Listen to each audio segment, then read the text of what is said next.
আমি আর প্রান্তিক কি করেছি? একটা শর্ট ফিল্ম বানিয়েছিলাম যেটার কারণে আমাদেরকে সাসপেন্ড করা হয়েছে।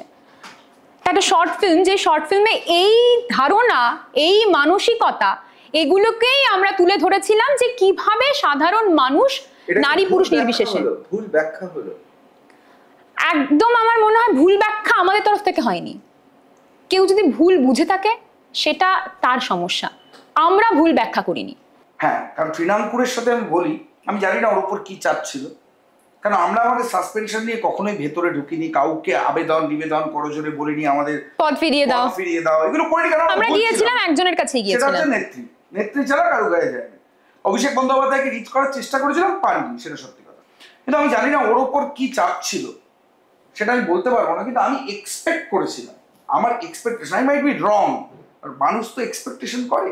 আমার মনে হয়েছিল যে Trinankur Bhattacharya as a president, বন্ধু হিসাবে কিন্তু আমায় ফোন করেছে বারবার, এটা আমি অস্বীকার করব।